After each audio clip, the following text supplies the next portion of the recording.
శ్రీవారి లడ్డూ కల్తీ వివాదంపై పీఠాధిపతులు ఆగ్రహం వ్యక్తం చేస్తున్నారు. ప్రసాదంలో ఏం కలుస్తుందోనన్న భయంతో భక్తులు ఉండాల్సిన పరిస్థితి వచ్చిందంటూ ఆవేదన చెందారు. శ్రీవారిపై భక్తి విశ్వాసాలు ఉన్న వారికే టీటీడీ ఉద్యోగాలు ఇవ్వాలన్నారు.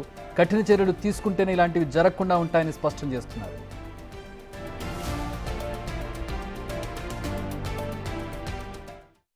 దేవాలయాల్లో భక్తులకి విశ్వాసం తప్పిపోయింది.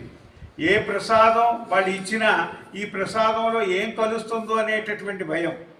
అంటే పూర్వం ఏ ప్రసాదం తీసుకున్నా కళ్ళకత్తుకొని తీసుకునేవారు, అంటే ధర్మబద్ధంగా ఉండేది. కాబట్టి ఇప్పుడు ఎక్కడికి వెళ్ళినా ఏ ప్రసాదం తీసుకోవాలన్నా ఒకలాంటి భయం వచ్చేసింది. దీనిలో ఏ పదార్థం కలుస్తుందో, మనం దీన్ని నిషిద్ధమైనటువంటి పదార్థాలు కలిసాయా, మన ధర్మానికి గ్లాని కలుగుతుంది అనేటటువంటి భావన వచ్చేసింది. కాబట్టి ప్రభుత్వం కూడా వెంటనే చొరవ తీసుకొని దీనికి కారకులైనటువంటి వారిని న్యాయస్థానాల ముందు పెట్టి శిక్ష పడేటట్టుగా చెయ్యాలి.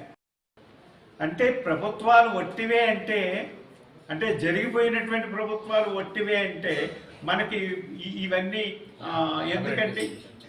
అంటే చర్చలు మనం ల్యాబ్లన్నీ ఎందుకండి? ఒక ల్యాబ్ మనకి ఆధారం. దీంట్లో ఒక పదార్థం దీనిలో కలిసింది అంటే దాన్ని నిర్దిష్టంగా తెలుసుకోవడానికి ల్యాబే ఆధారం. అట్లాంటి ల్యాబ్లు ఎన్నో చెప్పాయి. మొత్తం భారతదేశంలో ఉన్నటువంటి ల్యాబ్లు అన్నింటిలో ముఖ్యమైనటువంటి ల్యాబ్సే చెప్పాయి. ఇక చెప్పినప్పుడు దానికి మళ్ళీ వక్రీకరించి చెప్పడం బుద్ధి తక్కువతనం. అన్ని దేవాలయాల్లో